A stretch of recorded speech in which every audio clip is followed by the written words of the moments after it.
Hello aspirants, welcome to my YouTube channel. আজকের এই ভিডিওর মাধ্যমে আমরা আলোচনা করব জেনপাস ইউজি এবং এনএম-জিএনএম 2024-এ কাউন্সিল প্রসেস কীরকম হতে চলেছে বা কেমন করে হয় কাউন্সিল প্রসেস, তা আজকের এই ভিডিওর মাধ্যমে আলোচনা করব। কাউন্সিল প্রসেস খুব ইম্পর্টেন্ট একটি ব্যাপার, যেটিতে ভুল করলে কোনো সংশোধন করার উপায় নেই। দেখো, এই কাউন্সিল প্রসেস একটি হচ্ছে যে তোমাদের ফিউচার গড়ার একটি মূল কারিগর বলা চলে। তো সেই প্রসেসটি তোমরা না দেখলে তো বুঝতে পারবে না, তাই জন্য আজকের এই ভিডিওটি আমি এনেছি তোমাদের সামনে। তো ভিডিওটি তোমরা স্কিপ না করে প্রথম থেকে শেষ পর্যন্ত মনোযোগ সহকারে দেখো। আমি এই ভিডিওতে আমার 100% দিয়ে তোমাদেরকে বোঝানোর চেষ্টা করব। তো ভিডিওটি তাহলে শুরু করা যাক। দেখো, এই কাউন্সিল প্রসেস হচ্ছে যে তোমাদের খুব একটি ইম্পর্টেন্ট বলতে ভেরি ভেরি ইম্পর্টেন্ট একটি প্রসেস। এই প্রসেসে যদি কেউ ভুল করে তাহলে তার ফিউচার অন্ধকার হয়ে যাবে। কেন বলছি? কারণ এই কাউন্সিল প্রসেসে দেখো, খুব ভালো স্টুডেন্টরাও কলেজ সাজায় এমন যে তারা তাদের র্যাঙ্ক অনুযায়ী তাদের র্যাঙ্ক মতো তারা মনোমতো কলেজ পায় না। আবার কেউ কেউ খুব খারাপ র্যাঙ্ক করে ভালো কলেজ পেয়ে যায়। তো সেই টোটাল ব্যাপারটাই হলো কাউন্সিলের ওপর। তো কাউন্সিল কেমন করবে, কেমন কি করতে হয়, তো তারই আজ এই প্রসেস আমি দেখাবো। তো তোমরা স্টেপ বাই স্টেপ দেখো, স্কিপ করো না। কাউন্সিল প্রসেস শুরু করার আগে তোমাদেরকে রেজিস্ট্রেশন করতে হবে। দেখো, তোমরা যখন ফর্ম ফিল আপ করেছিলে তখনও তোমাদেরকে রেজিস্ট্রেশন করতে হয়েছিল, কিন্তু সেই রেজিস্ট্রেশন এই রেজিস্ট্রেশন এক নয়। তোমাদেরকে কাউন্সিল করার জন্য সবার প্রথমে একটি রেজিস্ট্রেশন করতে হবে, এবং সেই রেজিস্ট্রেশনের মধ্যে তোমাদের পার্সোনাল ডিটেলস ফিল আপ করতে হবে। তার পাশাপাশি কোয়ালিফিকেশান ডিটেলস, অর্থাৎ পার্সোনাল ডিটেলস বলতে তোমার নাম, তোমার এলাকার নাম, তুমি কোন জায়গায় থাকো, এবং তোমার বাবার নাম, মায়ের নাম, এবং তোমার ফোন নাম্বার, ইমেল আইডি ইত্যাদি নানা প্রসেস রয়েছে। দেখো, এই রেজিস্ট্রেশন প্রসেস এবং কাউন্সিল প্রসেস নিয়ে আমি আলাদা একটি ভিডিও আনবো। কি করে কাউন্সিল করতে হয়, মানে কি করে চয়েস ফিলিং করব, সেগুলি নিয়ে একটি ভিডিও আনবো। তো এই ভিডিওর মাধ্যমে আমরা দেখাবো প্রসেসটি কেমন কি হয়, সেই নিয়েই আজকের এই ভিডিওটি। এবার তারপরে এই কোয়ালিফিকেশান ডিটেলসের পরে তোমাদেরকে 500 টাকা একটি ফিস পেমেন্ট করতে হবে, যেটি রেজিস্ট্রেশন ফিস লাগবে কাউন্সিল প্রসেসের জন্য, এবং ইত্যাদি আরও অনেক প্রসেস রয়েছে, যেটি আমি পরবর্তী আলাদা একটা ভিডিও আনবো যখন কাউন্সিল প্রসেস তোমাদের স্টার্ট হবে। তো সেই নিয়ে একটি ভিডিও আনবো। তো তোমরা চ্যানেলে আমার সাথে যুক্ত থেকো। রেজিস্ট্রেশন করার পর এবারে তোমাদের যেটি মোস্ট ভাইটাল যেটি থিং, সেটি হলো চয়েস ফিলিং। দেখো, আমি আগেও বললাম যে এই চয়েস ফিলিং ব্যাপার জায়গাটায় অনেকে, খুব ভালো স্টুডেন্টও খুব ভুল করে খুব খারাপ কলেজ পেয়ে যায়। তো এই চয়েস ফিলিং ব্যাপারটা তোমাদেরকে খুব ভালোভাবে বুঝতে হবে, কেমন কি প্রসেস থাকবে। আচ্ছা, তোমাদেরকে চয়েস ফিলিং সম্বন্ধে একটি আধো একটা আইডিয়া দিয়ে দেই। দেখো, এখানে যেমন আমি রেখেছি 1 নম্বর, 2 নম্বর, 3 নম্বর, 4 নম্বর এবং অ্যাটসেট্রা ইত্যাদি আমি রেখেছি। দেখো, ওই 1 নম্বর, 2 নম্বর এবং 3 নম্বর এরকম করে কলেজ সাজাতে হয়। তোমার র্যাঙ্ক অনুযায়ী তোমাদের চয়েস ফিলিং করতে হবে। তোমাদের র্যাঙ্কে কোন কলেজ পাবে, তোমরা কত র্যাঙ্কে কোন কলেজ পাবে, সেই নিয়ে আলাদা একটি ভিডিও আসবে। চয়েস ফিলিংয়ে তোমাদের র্যাঙ্ক অনুযায়ী যেই কলেজটি তোমার প্রায়োরিটি সবথেকে বেশি, সেই কলেজটিকে সবচেয়ে আগে রাখতে হবে, এবং যেটির প্রায়োরিটি কম সেটিকে সবথেকে পরে রাখতে হবে। এই অনুযায়ী তোমাদের সাজাতে হয়। এবং তারপরে চয়েস ফিলিংয়ের পর তোমাদেরকে চয়েস লকিং করতে হয়। চয়েস লকিং একটি প্রসেস। চয়েস ফিলিংয়ের পর দেখো, এই চয়েস লকিং কেউ কেউ করে না, তো অটোমেটেড হয়ে যায়। কিন্তু আমার পক্ষে যেটি বলা, যে চয়েস ফিলিংয়ের পর চয়েস লকিংটা করে দেবে। অটোমেটেড হয়ে যায়, কিন্তু তা বলে কি করবে না, তো অবশ্যই করে নেবে। দেখো, এই কাউন্সিল প্রসেস, এই রেজিস্ট্রেশন চয়েস ফিলিং এর পর যেটি আমাদেরকে জানতে হবে যে কাউন্সিল প্রসেস কটি উপায়ে হয়। দেখো, আমি এখানে রেখেছি যে round 1, round 2 and mop up round, তিনটি প্রসেসে হয়। রাউন্ড 1 প্রথমে হবে, রাউন্ড 1-এর রেজাল্ট বেরোবে, তাও আমি দেখাবো এই ভিডিওর মাধ্যমে। আচ্ছা, তারপরে রাউন্ড 1-এর পর রাউন্ড 2 হবে এবং সর্বশেষ যে রাউন্ডটা থাকবে সেটিকে বলে মপ আপ রাউন্ড। সেটিকে রাউন্ড 3 বলে না, সেটিকে বলে মপ আপ রাউন্ড। আচ্ছা, এই রাউন্ড 1, রাউন্ড 2 এবং মপ আপ রাউন্ড কী কী আমি দেখাচ্ছি। দেখো এবারে তোমরা এখানে যদি কিছু না বুঝতে পারো তো আমাকে কমেন্টে কমেন্ট করো, তো আমি কমেন্টে রিপ্লাই জানিয়ে দেবো তোমাদেরকে। আচ্ছা, এরপরে আমরা পরবর্তী স্লাইডে যাই তাহলে। চয়েস ফিলিংয়ের পর তোমাদের রাউন্ড 1-এর রেজাল্ট বেরোবে। রাউন্ড 1-এর রেজাল্ট বেরোবে।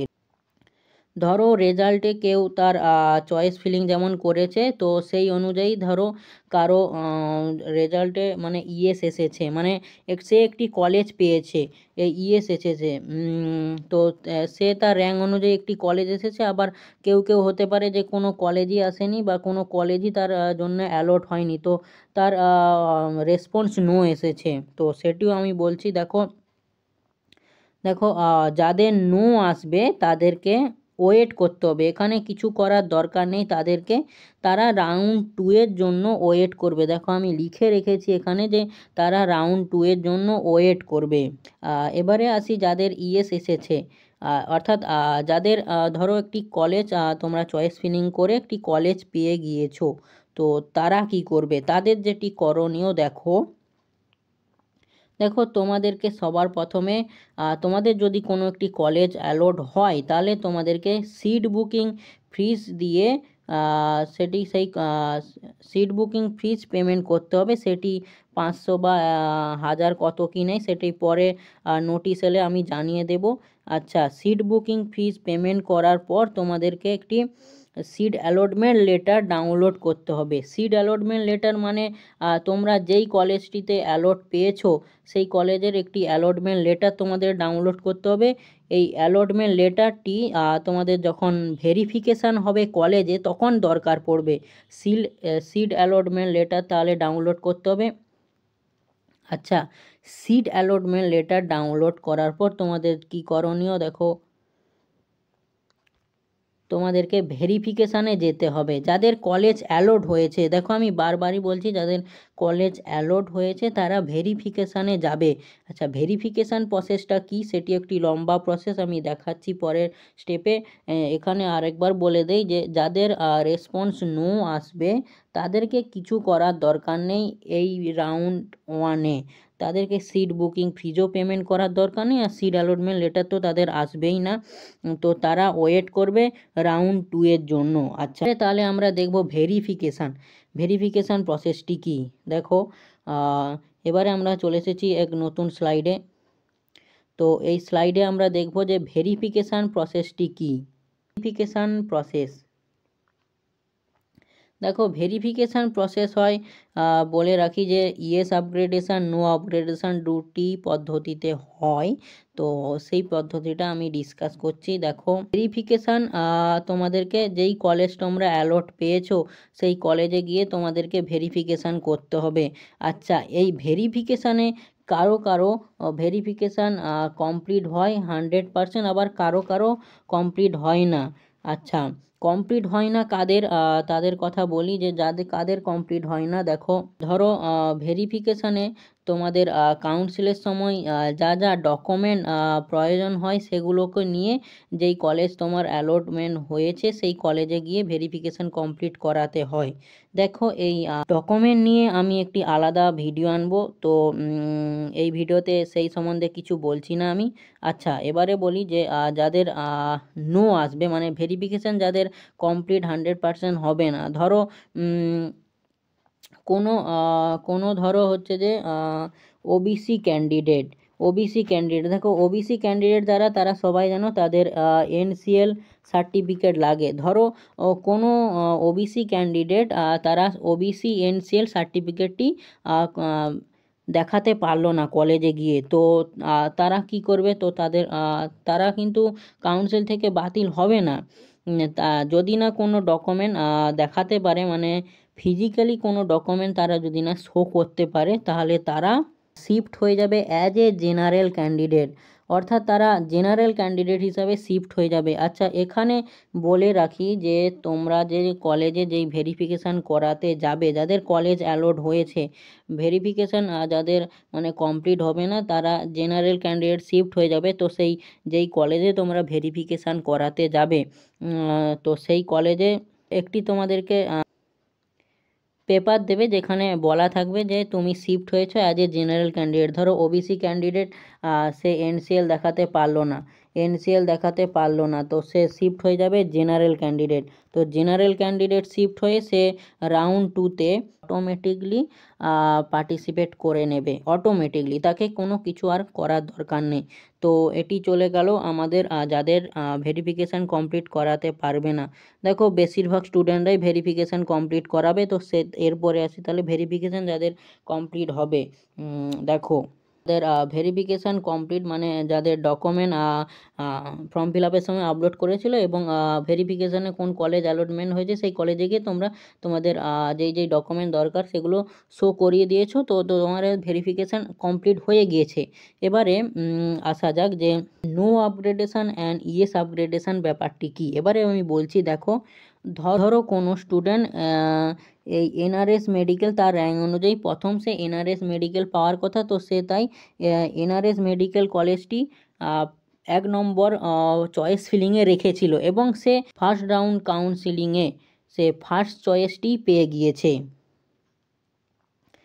তো ফার্স্ট চয়েসটি পেয়ে যাওয়ার পর তাহলে তাকে তো আর সে দেখো তার মনোমতো যে কলেজটি এনআরএস মেডিকেল কলেজ সে রেখেছিল, তো সেই কলেজটি সে পেয়ে গিয়েছে। তো এবারে সে কী করবে, তাকে এবারে করতে হবে নো আপগ্রেডেশান ফর্ম তাকে জমা দিতে হবে। দেখো এই নো আপগ্রেডেশান ফর্ম এবং ইয়েস আপগ্রেডেশান ফর্ম যখন তোমাদের কাউন্সিল প্রসেস শুরু হবে তখন তোমাদেরকে আমি শেয়ার করে দেব। তো এখন এটি নিয়ে বলছি না আমি। নো আপগ্রেডেশান ফর্ম এবং ইয়েস আপগ্রেডেশান ফর্ম একটি হয় যেটি WBJEE বোর্ড থেকে পাওয়া যায়। আচ্ছা, যেই ক্যান্ডিডেটে ধরো তার ফার্স্ট চয়েসটি পেয়ে গিয়েছে, তো সে তো আর কোনো আপগ্রেড করবে না, তাই তাকে নো আপগ্রেডেশান ফর্মটি সেই কলেজে গিয়ে তাকে জমা দিতে হবে। যে সে বলবে সে এই নো আপগ্রেডেশান ফর্মটিতে সে বলতে যাচ্ছে যে আমি আর কোনো কাউন্সিলে পার্টিসিপেট করছি না, কারণ আমি পেয়ে গিয়েছি তো কলেজ আমার মনোমতো। তো সে তার নো আপগ্রেডেশান ফর্মটি জমা দেবে। আচ্ছা, ধরো কোনো ক্যান্ডিডেট সে 1 নম্বর কলেজটি পায়নি, সে 5 নম্বর এই পিজি কলেজটি পেয়েছে। এবং এখানে আমি একটি লাইন লিখেছি, দেখো অ্যাজ হার বা হিজ উইশ, অর্থাৎ তার মনোমতো সে এবারে কি করবে। আর সে অ্যাডমিশান নিতেও পারে, সে তার 5 নম্বর চয়েসে যে কলেজটি পড়েছে তার যে অ্যালটমেন্ট হয়েছে সে ভেরিফিকেশনের সময় যে সে অ্যাডমিশান সে নিতেও পারে এবং নাও নিতে পারে। আচ্ছা, যারা অ্যাডমিশান নিয়ে নেবে তো তাদেরকে এই 1 নম্বরের মতো নো আপগ্রেডেশান ফর্মটি জমা দিতে হবে এবং নো আপগ্রেডেশান ফর্ম দিলে তো সে আর কোনো আপডেট করতে চায় না, ওটা হয়ে গেল। এবারে ধরো 5 নম্বর কলেজ পেয়েছে তো এবং সে চায় যে আমি কাউন্সিল করলে আমি 1 নম্বর কলেজটি পাবো, আমার 1 নম্বর কলেজ পাওয়ার আমার যোগ্যতা রয়েছে, তো আমি 1 নম্বর কলেজটি পাবো। তো এই 1 নম্বর কলেজটি সে যদি পেতে চায় তাহলে সে তার ভেরিফিকেশানের সময় যেই কলেজটি অ্যালট হয়েছিল সেই কলেজে অ্যাডমিশান নেবে না। তো অ্যাডমিশান না নিলে তাকে ইয়েস আপগ্রেডেশান করতে হবে। আচ্ছা, এই ইয়েস আপগ্রেডেশান করা মানে সে এখানে বলতে চাচ্ছে যে আমি এই 5 নম্বর কলেজটিতে স্যাটিসফাইড নয়, আমি 1 নম্বর কলেজটিতে আমার পাওয়ার ইচ্ছা, তো 1 নম্বর কলেজে আমি যেতে চাই, তাই আমি ইয়েস আপগ্রেডেশান করব। মানে আমি উপরে কোনো কলেজ আমার যদি পাওয়ার যোগ্যতা থাকে তো আমি সেটি পাবো। তো তাই সে রাউন্ড 2তে অটোমেটেডলি সে পার্টিসিপেট করবে রাউন্ড 2তে, সে যদি ইয়েস আপগ্রেডেশান করে। একটি বলে রাখি যে যারা এই ইয়েস আপগ্রেডেশান করবে তারা অ্যাডমিশান নিয়ে রাখবে, তারা আগের কলেজটিতে অ্যাডমিশান নিয়ে রাখবে। যদি সেকেন্ড রাউন্ডে কোনো না কলেজ পাওয়া যায় তাহলে তার আগের কলেজটি থাকবে। আচ্ছা, এটি নিয়েও আমি বলছি পরের স্লাইডে। আচ্ছা, এখান থেকে তাহলে আমাদেরকে কি বোঝা গেল যে যাদের ভেরিফিকেশান কমপ্লিট হবে না তারা as a general candidate shift হয়ে যাবে, তারা অটোমেটিকলি রাউন্ড 2তে চলে যাবে এবং যারা ইয়েস আপগ্রেড করবে তারা অটোমেটেডলি রাউন্ড 2তে শিফট হয়ে যাবে। আচ্ছা, ধরো উদাহরণস্বরূপ আমি বলি, ধরো কেউ এসএসকেএম পেয়েছে, ধরো কেউ এসএসকেএম মেডিকেল কলেজ পেয়েছে, সে চায় আমি এনআরএস মেডিকেল কলেজ পাবো, বা সিএমসিএইচ কলেজ মেডিকেল কলেজ মানে ক্যালকাটা মেডিকেল কলেজ পাবো। তো সে ইএস আপগ্রেড করবে, এই 3 নম্বর কলেজ থেকে সে চায় আমি 2 নম্বর বা 1 নম্বর কলেজে শিফট হব। তো তাই সে ইএস আপগ্রেড করবে, সে চাই যে আমি তার র্যাঙ্ক মতো যা র্যাঙ্ক আছে সে তার উপরের কলেজ পাবে, তো সে ইএস আপগ্রেড করবে। সেখানে যেই কলেজটি তার ভেরিফিকেশানে যেই কলেজটি তার আগে অ্যালটমেন্ট হয়েছিল সেই কলেজটি সে ভর্তি হতে চায় না, তাই সে ইএস আপগ্রেড করবে। আচ্ছা, এবারে তাহলে আমরা দেখব তাহলে এই রাউন্ড টু প্রসেসটি কেমন হয়, বা এই যারা ইএস আপগ্রেড করবে বা যাদের ভেরিফিকেশান কমপ্লিট হয়নি তাদের প্রসেসটি এবার এর পরবর্তী কী প্রসেস রয়েছে তা আমরা দেখব। দেখো, আমরা চলে এসেছি পরবর্তী স্লাইডে। এখানে আমরা আলোচনা করব রাউন্ড টু প্রসেস। আচ্ছা, যেসব ক্যান্ডিডেটরা ইএস আপগ্রেডেশান করবে তারা অটোমেটেডলি যে সেকেন্ড রাউন্ডে শিফট হয়ে যাবে। আচ্ছা, সেকেন্ড রাউন্ডে শিফট হওয়ার পর তোমাদের রেজাল্ট পাবলিশড হবে। আচ্ছা, রেজাল্ট পাবলিশড হলে দেখো এখানে দুটো পদ হয়। রেজাল্ট পাবলিশড হওয়ার পর তোমাদের ধরো কেউ আপগ্রেড করে সে আপগ্রেডেশান করছিল, তার একটি নতুন কলেজ সে পেয়ে গিয়েছে। আমি যেটি আগে উদাহরণে বললাম, ধরো কেউ প্রথমে পেয়েছিল 3 নম্বর কলেজে পেয়েছিল এনআরএস মেডিকেল কলেজ পেয়েছিল, সে চায় আমি 1 নম্বর কলেজে এসএসকেএম মেডিকেল কলেজ সে পাবে। তো সে ইএস আপগ্রেডেশান করেছিল, তাই ইএস আপগ্রেডেশান করার পর তার সেকেন্ড রাউন্ডে কাউন্সিল করার পর তার রেজাল্ট বেরোনোর পর সে দেখছে যে আমি এই এসএসকেএম মেডিকেল কলেজটি পেয়ে গিয়েছি, অর্থাৎ এই নতুন যে কলেজ সেটি তার অ্যালটমেন্ট হয়েছে। আচ্ছা, এবারে তাহলে কি করণীয়, তার নতুন কলেজ অ্যালটমেন্ট হবে, তারা তো সিট অ্যালটমেন্ট লেটারটি ডাউনলোড করবে এবং সিট বুকিং ফিস তোমাদেরকে পে করতে হবে এবং ভেরিফিকেশান তাহলে করিয়ে নিতে হবে। আচ্ছা, এখানে বলে রাখি যারা ফার্স্ট রাউন্ডে যাদের রেজাল্ট বেরোয়নি, অর্থাৎ আমি যে এখানে বলছিলাম যাদের ফার্স্ট রাউন্ডে যারা ওয়েট করেছিল, এই যে যারা এখানে ওয়েট করেছিল তারা তো অ্যাজ এ সেকেন্ড রাউন্ডে অটোমেটেডলি শিফট হয়ে যাবে, অর্থাৎ তারা সেকেন্ড রাউন্ডে পার্টিসিপেট করবে। তো তারা কি করবে এবারে বলছি, দেখো তাদের ধরো একটি নতুন কলেজ পেয়েছে, তো নতুন কলেজ তারা যদি পায় তাহলে তাদেরকে সিট অ্যালটমেন্ট লেটার ডাউনলোড করতে হবে প্রথমে, এবং তারপরে সিট বুকিং ফিস তাদেরকে পেমেন্ট করতে হবে। আচ্ছা, সিট বুকিং ফিস পেমেন্ট করার পর এবার তাদেরকে ভেরিফিকেশান করাতে হবে, যেই কলেজে তাদের অ্যালটমেন্ট হয়েছে সেই কলেজে গিয়ে তাদেরকে ফিজিক্যালি ভেরিফিকেশান করাতে হবে, এবং এই ভেরিফিকেশানে তাদেরকে অ্যাডমিশান নিয়ে নিতে হবে। আচ্ছা, এখানে বলে রাখি যারা আপগ্রেডেশান করেছিলে, ধরো তোমাদের আপগ্রেডেশানের পর একটি কলেজ তোমাদের অ্যালট হয়েছে, সেই কলেজটি অ্যালট হওয়ার পর তোমরা অবশ্যই তোমরা অ্যাডমিশান হয়ে যাবে। ধরো তোমার 15 নম্বর তুমি কলেজটি পেয়েছো, তুমি চাইছো যে তোমার র্যাঙ্ক অনুযায়ী যে তোমার 5 নম্বর কলেজটি আমি পেতে পারি, তো তারা ভাবছো যে আমরা তাহলে মপ আপ রাউন্ড সেটিতে পার্টিসিপেট করব। দেখো, এই মপ আপ রাউন্ডটি একটি খুব ভাইটাল একটি রাউন্ড, এটিতে কেউ কলেজ পায় আবার কেউ পায় না। তো যারা রাউন্ড টুতে কলেজ পাবে এবং যারা ভাবছো যে আমরা মপ আপ রাউন্ডেও কাউন্সিল করব, তো তাদেরকে বলি যে তারা অবশ্যই তারা অ্যাডমিশান নিয়ে রাখবে। যেই কলেজটি তোমরা সেকেন্ড রাউন্ডে বা ফার্স্ট রাউন্ডে পেয়ে গিয়েছো সেই কলেজটিতে তোমরা অবশ্যই অ্যাডমিশান নিয়ে রাখবে। ধরো কেউ অ্যাডমিশান নিল না, তার মপ আপ রাউন্ডে সে পার্টিসিপেট করলো, কোনো কলেজই সে পেলো না, তাহলে তার যে আগের যে কলেজটি সে পেয়েছিল সেটিতে যদি না অ্যাডমিশান নিয়ে রাখে তাহলে তার লাইফটাই বরবাদ হয়ে যাবে। তো তাই জন্যেই বলা, তোমরা যে ফার্স্ট রাউন্ডে বা সেকেন্ড রাউন্ডে যেই কলেজটি তোমরা পাবে সেই কলেজটিতে অ্যাডমিশান নিয়ে রাখবে। তোমাদের যদি ইচ্ছা হয় তো তোমরা রাউন্ড 3তে পার্টিসিপেট করবে বা করতেও নাও পারো। আচ্ছা, ধরো কেউ ইএস আপগ্রেডেশান করে তাদের কোনো কলেজই অ্যালটমেন্ট হয়নি। আগের যেই কলেজটি ছিল, এই যে ওল্ড কলেজ যেটি ছিল, মানে আগে যেই কলেজটি তারা পেয়েছিল সেই কলেজটিতেই তারা রয়েছে, তো কোনো আপগ্রেডেশনই হয়নি। তো তাদের তো কোনো নতুন করে কোনো কলেজ অ্যালটমেন্ট হবে না, যেটি আগে ছিল সেটিই থাকবে এখানেই। তাই বললাম যে যারা যেই কলেজটিতে পাবে প্রথমে সেই কলেজটিতে তোমরা অ্যাডমিশান নিয়ে রাখবে, তার পরবর্তী তোমরা রাউন্ড টুতে আসবে এবং রাউন্ড টুতে পর রাউন্ড থ্রিতে যাবে। তাই তোমাদেরকে বলা যে অবশ্যই তোমরা অ্যাডমিশান নিয়ে রাখবে।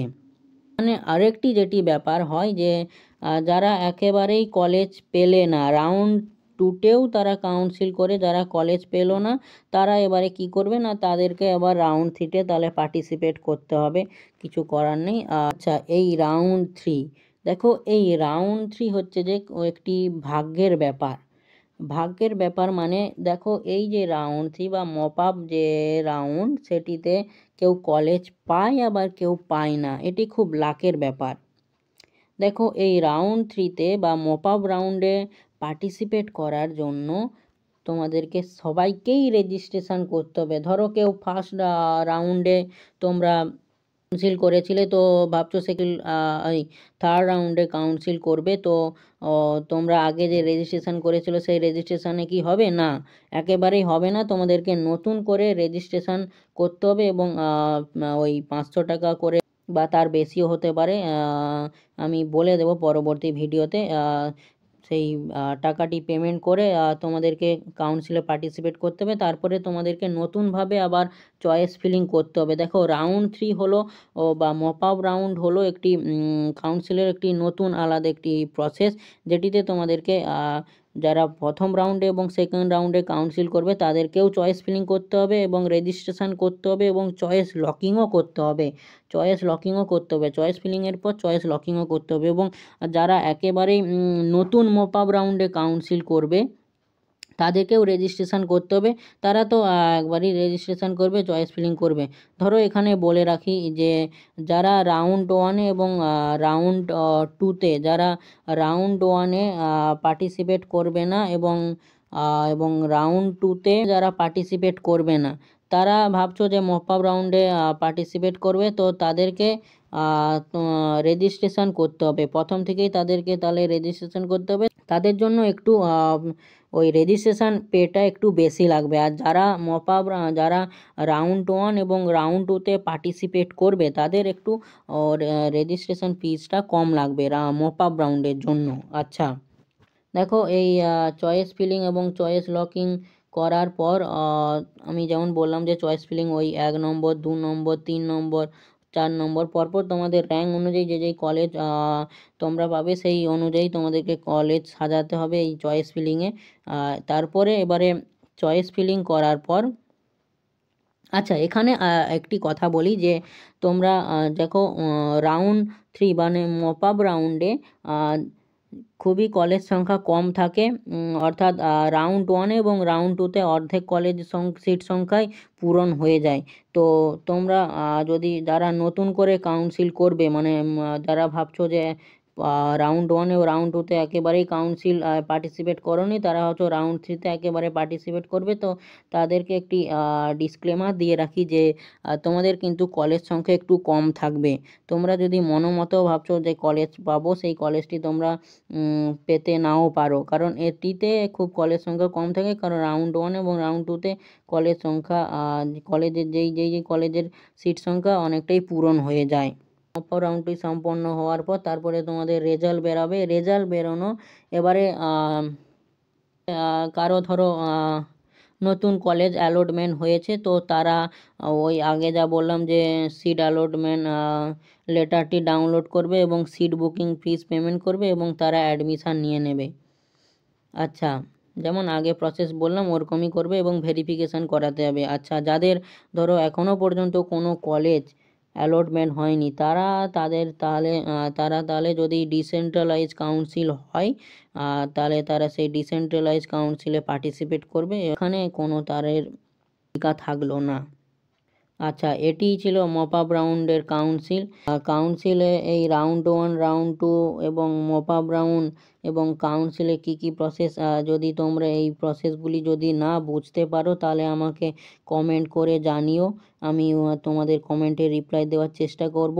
এবং আমার চ্যানেলে যারা প্রথম ভিজিট করছো তারা চ্যানেলটিকে প্লিজ অবশ্যই করে সাবস্ক্রাইব করে রেখো এবং পাশে থাকা বেল আইকনটির অল নোটিফিকেশান অন করে রাখবে। দেখো আমি আগামী দিনে এই কাউন্সিল প্রসেস এবং চয়েস ফিলিং কেমন কী করতে হবে, কেমন করে চয়েস ফিলিং করবে তোমরা, সেপারেট আলাদা করে ভিডিও আনবো। তো তার জন্য তোমরা আমার চ্যানেলের সাথে যুক্ত থেকো এবং তোমাদের র্যাঙ্ক অনুযায়ী কোন কোন কলেজ তোমরা পাবে সেই নিয়েও ভিডিও আসবে। তো তাই জন্যই আমার চ্যানেলের সাথে তোমরা যুক্ত থেকো। এবং পর্যন্ত যারা আমার টেলিগ্রাম চ্যানেলে জয়েন হওনি তারা টেলিগ্রাম চ্যানেলে জয়েন হয়ে যাবে। ডিসক্রিপশান বক্সে লিঙ্ক দেওয়া আছে। এই ইয়েস আপগ্রেডেশান আর নো আপগ্রেডেশানের ফর্ম ওখানে আমি আপলোড করে দেব, তো ওখান থেকে তোমরা নিতে পারবে। তো তাই তোমরা অবশ্যই টেলিগ্রাম চ্যানেলে জয়েন হয়ে থাকবে। আমাদের যদি ভিডিওটি ভালো লাগে তাহলে ভিডিওটিতে একটি লাইক করে দিও এবং বন্ধুদের মধ্যে এটি শেয়ার করে দিও যাতে তারাও এটি দেখে উপকৃত হয় এবং এই কাউন্সিল প্রসেসটি তারাও যেন বুঝতে পারে। সো আজকের মতো এই পর্যন্ত।